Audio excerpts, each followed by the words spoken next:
Hello students, welcome to our YouTube channel key point. उम्मीद है तुसी सारे ठीक होंगे। सो जिवें आपां नूं पता है कि ईटीटी कैडर ਦੀਆਂ 994 ਜਿਹੜੀਆਂ ਪੋਸਟ ਆਈਆਂ ਉਹਦੇ ਵਿੱਚ ਜਿਹੜੇ ਸਾਇੰਸ ਸਬਜੈਕਟ ਆ ਉਹਦੇ ਜਿਹੜੇ 20 ਕੁਐਸਚਨਸ ਆਉਣਗੇ ਤੇ ਇਸ ਲਈ ਆਪਾਂ ਜਿਹੜਾ ਸਾਇੰਸ ਦਾ ਸੈਕਸ਼ਨ ਦਾ ਕੈਮਿਸਟਰੀ ਪਾਰਟ ਹੈ ਉਹਦਾ ਜਿਹੜਾ ਫਸਟ ਚੈਪਟਰ ਹੈ ਕੈਮੀਕਲ ਰਿਐਕਸ਼ਨਸ ਐਂਡ ਇਕੁਏਸ਼ਨਸ ਅੱਜ ਡਿਸਕਸ ਕਰਾਂਗੇ। सो स्टार्ट करते हैं अपना अज का पहला chapter chemical reactions and equations. सब तो पहला कैमिकल रिएक्शन हुंदी की है। It is a process in which one और more substance formed new substance and it can not be reversed by physically chemical method. जिहड़े कैमिकल रिएक्शन है उन्होंने पंजाबी विच रसायनिक क्रिया कहते हैं। की कहते हैं? रसायनिक क्रिया। साइंस का कोई एहो जिहा सबजैक्ट है जेकर तुसी खुद इंग्लिश च करोगे ना तो तुहानूं ज़्यादा समझ आऊगा। सो इस करके मैं इंग्लिश ते ज़्यादा फोकस करूँगी। जेकर किसी भी स्टूडेंट नूं कोई भी डाउट होए तो कमेंट सैक्शन च पुछ लिओ, क्योंकि बाकी सब साइंस सबजैक्ट एहो जिहा ही है जेकर तुसी पंजाबी च करोगे तो तुहाडे लई ज़्यादा बैटर होगा। सो इसनूं जिहड़ा इंग्लिश विच ही समझण दी कोशिश करिओ। जिहड़ा फस्ट है कैमिकल रिएक्शन, इनू पंजाबी च की कहंदे? रसायनिक क्रिया। रसायनिक क्रिया की हुंदी है? ये एक प्रोसैस हुंदा है जिस विच जदों दो सबसटेंस आपस विच रिएक्शन करते हैं तो की है नवे सबसटेंस फॉर्म होंगे है and it can not be reversed physical methods. एक बार जेड़े सबसटेंस बन गए वो दोबारा कदे भी अपनी पहला वाली स्टेट विच नहीं आते। एक बार कैमिकल रिएक्शन होगी ना वो दोबारा रिवर्स नहीं की जा सकती किसी भी मैथड द्वारा, फिजिकल मैथड द्वारा। फॉर एग्जाम्पल जिवें आपां डेली लाइफ च लै लीए, जिवें दुध तो दही आपां बनाउने आ तो जिहड़े दुध है पहलां उहदे विच दुध की एक रिएक्टेंट हो गया, उहदे विच कोई भी आपां होर कुछ होर कोई रिएक्टेंट पावांगे, जिवें दुध दे विच उहनूं खट्टा लाउण वास्ते दुध पावांगे जां नींबू वगैरह पावांगे दही बनाउण वास्ते। फिर जदों दही बन जूगी, दही कदे भी दुध नहीं बन सकती, दही नूं दोबारा भी दुध नहीं बनाया जा सकता। जिहड़ी दही बनना एक कैमिकल रिएक्शन है, दही बन गई फिर उहनूं आपां रिवर्स नहीं कर सकते, उहनूं कदे भी दुध नहीं बना सकते। इस करके जिहड़ी कैमिकल रिएक्शन है ना उहनूं कदे भी आपां रिवर्स नहीं कर सकते, उहनूं पहलां वाली फॉर्म विच कदे भी नहीं कर सकते।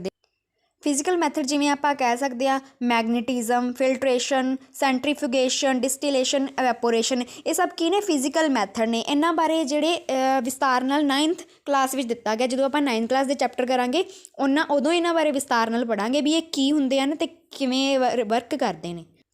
अगे कैमिकल रिएक्शनस इनवॉल्वस भी जो कैमिकल रिएक्शन होंगी है उदों की होंदा? फस्ट है change in state. Change in state मतलब जो कोई भी रिएक्शन होंगी है उसदी पहलां वाली स्टेट दे विच नहीं रहिंदा। स्टेट आपां नूं पता है जिहड़ियां मैटर दियां कितनियां स्टेट्स होंदियां? 5 स्टेट्स होंदियां, बट मेनली आपां कितनियां स्टेट्स बारे पढ़दे हां? 4 स्टेट्स बारे पढ़दे हां, सॉलिड, लिक्विड, गैस ते एक्वस। ठीक है, जिहड़ी कोई भी एक बार कैमिकल रिएक्शन हो जाती है उसदी स्टेट चेंज हो जाती है भी जिहड़े सॉलिड है वो लिक्विड बन जाते हैं जां लिक्विड है वो सॉलिड भी बन सकते हैं, लिक्विड च भी रह सकते हैं, पर वो पहलां वांगू नहीं रहिंदे, उन्हां दी पहलां वाली स्टेट नहीं रहिंदी, वो स्टेट उन्हां दी चेंज हो जाती है। चेंज इन कलर, जिहड़ा उहदा रंग है वो भी बदल सकता है। किवें कोई भी कैमिकल रिएक्शन हुंदी है उहदे च उहदा कलर भी चेंज हो सकता है भी पहलां कुछ होर सी ते बाद च कुछ होर हो जाता है। Change in temperature, change in temperature obvious जी गल है, कोई भी रिएक्शन होंदी है जदों कोई भी रिएक्शन जां तां आपां हीट दिंदे हुंदे आ। ठीक है, कोई भी रिएक्शन करने वास्ते जां तां आपां हीट थल्लों उहनूं हीट देवांगे तो वो चीज़ उबलेगी, ऑब्वियस गल है, जां तां उहदा टैंपरेचर वधेगा। ते कई रिएक्शनस इहो जिहियां हुंदियां जदों आपां उहनूं घट टैंपरेचर विच रखदे हां, जदों उहनूं बर्फ च ला के रखदे हां उदों ही वो कैमिकल रिएक्ट करदियां ने। इस करके जिहड़ा चेंज इन टैंपरेचर भी हो जाता है। एवैल्यूएशन ऑफ गैस, कई रिएक्शनस इहो जिहियां हुंदियां जिहड़ियां कि आपां उहनां नूं कोई गैस प्रोवाइड कर दईए फिर ही वो कैमिकल रिएक्शन अक्कर हुंदी है। सो आपां कह सकते हैं भी कैमिकल रिएक्शन विच की कुछ हो जाता है? Change in state, change in colour, change in temperature and evaluation of gas. भी होर गैस भी बन सकती है भी की कहते हैं कोई भी रिएक्शन हो गई है उहदे विच जे वो दो चीज़ां लिक्विड है तो अगे जाके वो चीज़ गैस ही बन सकती है। भी कोई भी कैमिकल रिएक्शन होंदी है गैस तो उहदे विच बनदी ही बनदी है। हाँ जी स्टूडेंट, इत्थों एक आपां नूं क्वेश्चन पक्का कह सकते हैं, वेरी इंपोर्टेंट है भी आपां नूं जिहड़े डेली लाइफ च जिहड़ियां अपनियां कैमिकल रिएक्शनस होंदियां ने वो किहड़ियां ने? डाइजेशन ऑफ फूड, भोजन दा पाचन, जिहड़ा आपां भोजन खाने ਆਪਣੇ ਪੇਟ ਦੇ ਵਿੱਚ ਭੋਜਨ ਪਚਦਾ, ਇਹ ਕੀ ਹੈ, ਇੱਕ ਇਹ ਵੀ ਕੈਮੀਕਲ ਰਿਐਕਸ਼ਨ ਹੈ। ਰੈਸਪੀਰੇਸ਼ਨ, ਸਾਹ ਲੈਣਾ, ਜਿਹੜੀ ਚੀਜ਼ ਆਪਾਂ ਸਾਹ ਲੈਂਦੇ ਹਾਂ, ਬਰੀਦਿੰਗ ਕਰਦੇ ਹਾਂ, ਇਨਹੇਲੇਸ਼ਨ ਕਰਦੇ ਹਾਂ, ਐਕਸਹੇਲੇਸ਼ਨ ਕਰਦੇ ਹਾਂ, ਇਹ ਵੀ ਇੱਕ ਕੈਮੀਕਲ ਰਿਐਕਸ਼ਨ ਹੈ। ਰਸਟਿੰਗ ਆਫ ਆਇਰਨ, ਲੋਹੇ ਨੂੰ ਜੰਗ ਲੱਗਣਾ, ਲੋਹੇ ਨੂੰ ਜਿਹੜੀ ਜੰਗ ਲੱਗ ਜਾਂਦੀ ਹੈ, ਪਹਿਲਾਂ ਲੋਹਾ ਕਾਲੇ ਰੰਗ ਦਾ ਵੀ ਕਹਿ ਸਕਦੇ ਹਾਂ ਆਪਾਂ, ਜਦੋਂ ਉਹਨੂੰ ਮੋਇਸਚਰ ਵਿੱਚ ਰੱਖ ਦਿੰਦੇ ਹਾਂ ਜਾਂ ਹਵਾ ਵਿੱਚ ਰੱਖ ਦਿੰਦੇ ਹਾਂ ਜਾਂ ਏਅਰ ਵਿੱਚ ਰੱਖ ਦਿੰਦੇ ਹਾਂ ਜਾਂ ਪਾਣੀ ਵਿੱਚ ਰੱਖ ਦਿੰਦੇ ਹਾਂ ਤਾਂ ਉਹਨੂੰ ਕੀ ਹੈ, ਰਸਟ ਲੱਗ ਜਾਂਦੀ ਹੈ, ਉਹਨੂੰ ਕੀ ਹੈ, ਜੰਗ ਲੱਗ ਜਾਂਦੀ ਹੈ, ਉਹ ਵੀ ਇੱਕ ਕੈਮੀਕਲ ਰਿਐਕਸ਼ਨ ਹੈ।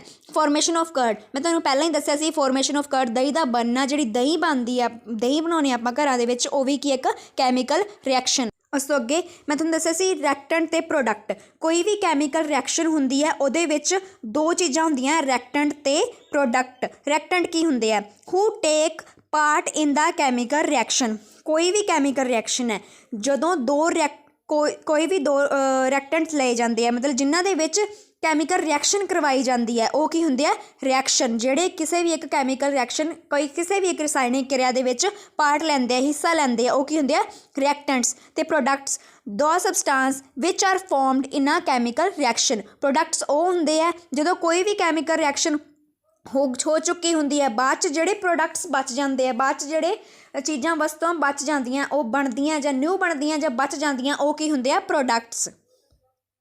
ਹਾਂਜੀ, ਇਸ ਦੀ ਸਭ ਤੋਂ ਮੋਸਟ ਇੰਪੋਰਟੈਂਟ ਐਗਜ਼ਾਮਪਲ ਕੀ ਹੈ, ਵੈਨ ਮੈਗਨੀਸ਼ੀਅਮ ਰਿਬਨ ਬਰਨ ਇਨ ਆਕਸੀਜਨ ਗਿਵਸ ਅਸ ਮੈਗਨੀਸ਼ੀਅਮ ਆਕਸਾਈਡ। ਜਿਹੜਾ ਮੈਗਨੀਸ਼ੀਅਮ ਰਿਬਨ ਹੈ, ਜਦੋਂ ਉਹਨੂੰ ਏਅਰ ਦੀ ਪ੍ਰੈਜ਼ੈਂਸ ਦੇ ਵਿੱਚ ਜਲਾਇਆ ਜਾਂਦਾ ਤਾਂ ਆਪਾਂ ਨੂੰ ਕੀ ਮਿਲਦਾ ਹੈ, ਮੈਗਨੀਸ਼ੀਅਮ ਆਕਸਾਈਡ। ਸੋ ਜਦੋਂ ਆਪਾਂ ਇਹਦੀ ਕੈਮੀਕਲ ਰਿਐਕਸ਼ਨ ਲਿਖਾਂਗੇ, ਮੈਗਨੀਸ਼ੀਅਮ ਰਿਬਨ ਜਿਹੜਾ ਹੁੰਦਾ ਮੈਗਨੀਸ਼ੀਅਮ ਕਿਹਦੀ ਪ੍ਰੈਜ਼ੈਂਸ ਦੇ ਵਿੱਚ ਜਲਾਇਆ ਗਿਆ, O2, ਆਕਸੀਜਨ। ਆਕਸੀਜਨ ਦਾ ਸਿੰਬਲ ਕੀ ਆ, O2।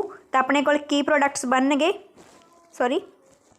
ਹਾਂਜੀ, ਜਦੋਂ ਮੈਗਨੀਸ਼ੀਅਮ ਹੈ, ਜਿਹੜਾ ਮੈਗਨੀਸ਼ੀਅਮ ਹੈ ਉਹਨੂੰ ਆਕਸੀਜਨ ਦੀ ਪ੍ਰੈਜ਼ੈਂਸ ਦੇ ਵਿੱਚ ਜਲਾਇਆ ਜਾਊਗਾ ਅਤੇ ਆਪਣੇ ਕੋਲ ਕੀ ਬਣ ਜਾਊਗਾ, MgO। ਸੋ ਆਪਾਂ ਇੱਥੇ ਕਹਿ ਸਕਦੇ ਹਾਂ ਜਿਹੜੇ Mg ਅਤੇ O2 ਹੈ, ਇਹ ਕੀ ਹੈ, ਇਹ ਰਿਐਕਟੈਂਟਸ ਨੇ। ਜਿਹੜੇ MgO ਹੈ, ਇਹ ਕੀ ਹੈ, ਇਹ ਪ੍ਰੋਡਕਟ ਹੈ।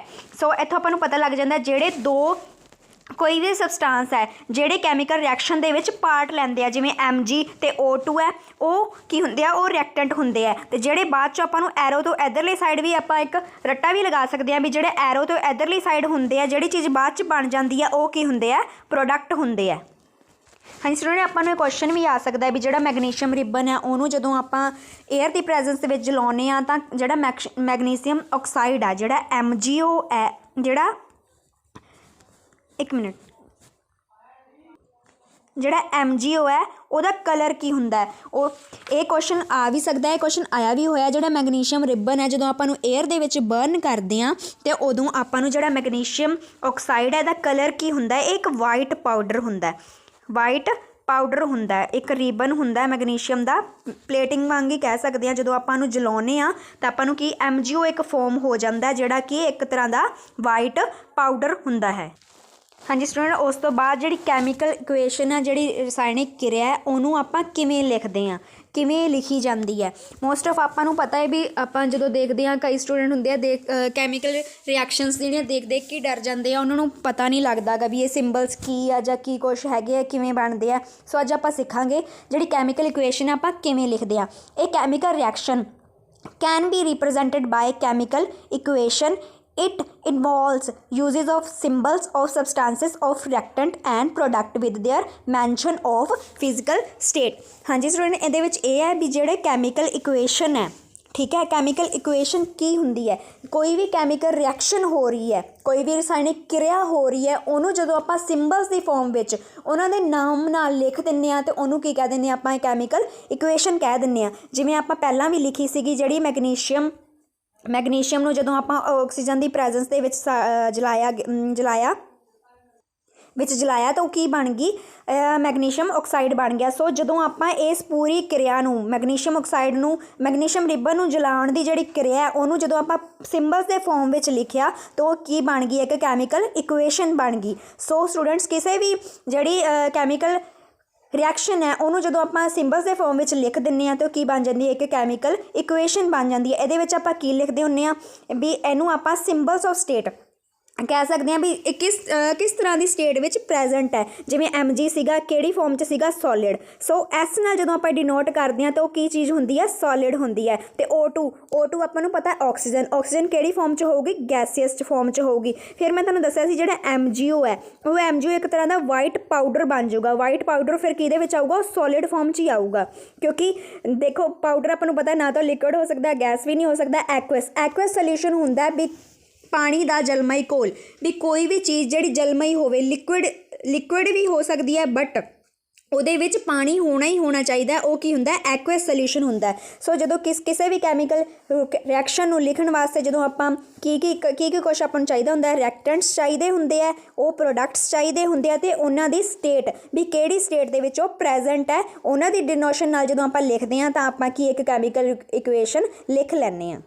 हाँ जी स्टूडेंट्स, सो मैं तेनों पहले ही दसता भी जिदे किसी भी कैमिकल इक्वेशन अगे S लिखा हो तो वह मतलब होंगे सॉलिड, L लिखा हो तो लिक्विड, G लिखा हो तो गैस, तो AQ लिखा हो तो एक्वस यानी जलमई घोल। उस तो बाद आ जाता है बैलेंसिंग एक कैमिकल इक्वेशन भी किसी भी जी कैमिकल इक्वेशन हो रही है उन्होंने बैलेंस किवें करना है। सब तो पहला आप पढ़ लें भी किसी भी कैमिकल इक्वेशन उन्होंने बैलेंस करने की लौड़ क्यों है। सब तो पहला law of conservation of mass. Law of conservation of mass की कहता है आपां नूं matter can neither be created nor be destroyed in a chemical reaction. Law of conservation of mass ये कहता है भी कोई भी चीज़ बन गई ठीक है 10 ग्राम चीज़ सी ते बाद च ही आपां नूं कितनी मिलूगी 10 ग्राम ही मिलूगी। ये कदे भी क्रिएट नहीं की जा सकती। जे आपां 10 ग्राम चीज़ लई है तो कदे भी ये 12 ग्राम नहीं बन सकती। जिन्नी हैगी है उन्नी ही रहूगी। कैन नाइदर भी क्रिएटेड भी आप इनू वध नहीं बना सकते नॉर भी डिस्ट्रॉयड भी ये कदे खत्म ही हो नहीं सकती। जिमें 10 ग्राम आप चीज़ लई सी ये नहीं हो सकता भी इधर 9 ग्राम ही रहूगी। इधर भी 10 लई सी तो जेडे रिएक्टेंट 10 लई सी तो प्रोडक्ट भी आपां नूं 10 ग्राम ही। उस तो बाद so number of element involve in a chemical reaction should remain same at the reactant and the product side. ਜਿਹੜੇ एलीमेंट का नंबर है वो सेम रहना चाहिए जिन्ने आप रिएक्टेंट दे विच लए आ उन्ने ही प्रोडक्ट विच लए उन्ने ही प्रोडक्ट दे विच होने चाहिए। अगेन आप एग्जाम्पल लै लैंदे जिवें आप एग्जाम्पल लई सी MG जिहड़ी सॉलिड फॉर्म च सीगी उहनूं आपां ऑक्सीजन दी प्रेजेंट जो कि गैसियस स्टेट सीगी विच जदों जलाया तां आपां नूं MgO एक सॉलिड सबसटांस मिल गया। हुण same number of element involved in reactant and on the product side का मतलब की है। देखो इत्थे Mg किन्ने सी Mg मतलब मैग्नीशियम किन्ना सी 1 ते इधर भी किन्ना 1। इधर ऑक्सीजन किन्ने सीगे 2 बट इधर तो ऑक्सीजन 1 नहीं है। हुण इहदा आपां की करांगे कि जिहड़े जिन्ने रिएक्टेंट आपां लए आ जिन्ने नंबर ऑफ आपां रिएक्टेंट लिया उन्ना ही प्रोडक्ट साइड होवे। ये सब तो इंपॉर्टेंट थिंग है किसी भी कैमिकल इक्वेशन नूं बैलेंस करन दी। देखो इत्थे O2 सीगा O2 सीगा चलो आपां इनू O नूं 2 बनाउण वास्ते आपां अगे 2 लगा दिंने आ। O तो 2 हो गया बट इत्थे MG भी 2 हो गए। हुण आपां की करांगे इधर जिहड़ी है MG नूं भी अगे 2 लगा दांगे। हुण देखो ये जिहड़ी कैमिकल इक्वेशन है बैलेंस हो गई ना 2 MG इधर किन्ने है 2 MG हैगे आ इधर भी 2 MG है इधर O2 हैगे आ इधर भी ਜਿਹੜੇ O2 हैगे है। सो इस तरह जी आप किसी भी कैमिकल इक्वेशन आप बैलेंस आप एक होर एग्जाम्पल लैके समझते हैं। इत्थे किन्ने है Fe 1 है इधर Fe किन्ने है 3 है इधर H2O है इधर H किन्ने है 2 है बट जेडे O है वो किन्ने है 4 है। सो ये जी कैमिकल इक्वेशन है ये बैलेंस नहीं गी इस करके आप इनू बैलेंस करांगे किवें करांगे। सब तो पहला आप आयरन नूं देखते हैं। आयरन इधर किन्ने है 1 है इधर किन्ने है 3 है। सो आप जिहड़ा आयरन के अगे आप 3 लगा देंगे ठीक है। आयरन के अगे 3 लगाता इधर आयरन 3 हो गए तो इधर देखिए हुण वारी आ गई O4 दी ठीक है। इधर O किन्ने है 1 है जी आप H2 दे अगे 4H2O लगाता तो O ਇੱਧਰ Fe3O4 ਸੀ ਹੈ ਨਾ, ਇੱਧਰ O4 ਹੋ ਗਏ। ਹੁਣ ਇੱਧਰ ਆਪਾਂ ਦੇਖੀਏ ਤਾਂ ਇੱਧਰ ਵੀ ਕੀ ਹੈ, ਇੱਕ ਹਿਸਾਬ ਦੇ O4 ਹੋ ਗਏ। ਬਟ ਹੁਣ ਦੇਖੋ ਇੱਧਰ H2 ਕਿੰਨੇ ਹੈ, 2 ਹੈ, ਹਾਈਡਰੋਜਨ ਕਿੰਨੇ ਆ, 2 ਹੈ, ਬਟ ਇੱਧਰ ਕਿੰਨੇ ਆ, 4 × 8। ਜਦੋਂ ਅੱਗੇ ਵਾਲਾ ਜਿਹੜਾ ਥੱਲੇ ਦਿੱਤਾ ਹੁੰਦਾ ਉਹਨੂੰ ਆਪਾਂ ਹਮੇਸ਼ਾ ਮਲਟੀਪਲਾਈ ਕਰਦੇ ਹੁੰਦੇ ਹਾਂ। ਇਹ ਕਿੰਨੇ ਆ, 8 ਹੈ। ਸੋ ਆਪਾਂ ਇੱਧਰ ਕੀ ਕਹਿੰਦੇ ਆ, H2 ਨੂੰ 4 ਕਰਨ ਵਾਸਤੇ ਆਪਾਂ ਕੀ ਲਗਾ ਦਾਂਗੇ, 4H2। ਇਹ ਵੀ ਕਿੰਨੇ ਹੋ ਗਏ, 8 ਹੋ ਗਏ। ਸੋ ਆਪਣੀ ਜਿਹੜੀ ਕੈਮੀਕਲ ਜਿਹੜੀ ਨੂੰ ਆਪਣੀ ਕੈਮੀਕਲ ਇਕੁਏਸ਼ਨ ਹੈ ਉਹ ਲਿਖੀ ਜਾਊਗੀ 3Fe + 4H2O arrow Fe3O4 + 4H2। ਹੁਣ ਆਪਾਂ ਦੇਖੀਏ ਇੱਧਰ ਕੀ ਕਹਿੰਦੇ ਆ, Fe ਕਿੰਨੇ ਆ, 3, ਇੱਧਰ Fe ਕਿੰਨੇ ਆ, 3, H ਕਿੰਨੇ ਆ, 4 × 2 8, ਇੱਧਰ ਕਿੰਨੇ ਆ, 4 × 2 8, O ਕਿੰਨੇ ਆ, 4, ਇੱਧਰ ਕਿੰਨੇ ਆ, O ਕਿੰਨੇ ਆ, 4। ਹੈਂਸ ਜਿਹੜੀ ਆਪਣੀ ਜਿਹੜੀ ਕੈਮੀਕਲ ਇਕੁਏਸ਼ਨ ਹੈ ਉਹ ਬੈਲੈਂਸ ਹੋ। ਸੋ ਠੀਕ ਹੈ ਸਟੂਡੈਂਟ, ਅੱਜ ਦਾ ਆਪਣਾ ਟੌਪਿਕ ਜਿਹੜਾ ਕੈਮੀਕਲ ਇਕੁਏਸ਼ਨ ਐਂਡ ਰਿਐਕਸ਼ਨ ਸੀਗਾ ਇੱਥੇ ਹੀ ਖਤਮ ਕਰਦੇ ਹਾਂ। ਅੱਗੇ ਨੈਕਸਟ ਪਾਰਟ ਦੇਖਣ ਲਈ ਸਾਡੇ ਚੈਨਲ ਨੂੰ ਸਬਸਕ੍ਰਾਈਬ ਅਤੇ ਲਾਈਕ ਜ਼ਰੂਰ ਕਰਿਓ, ਅਤੇ ਜ਼ਰੂਰ ਦੱਸਿਓ ਤੁਹਾਨੂੰ ਵੀਡੀਓ ਕਿਵੇਂ ਦੀ ਲੱਗੀ।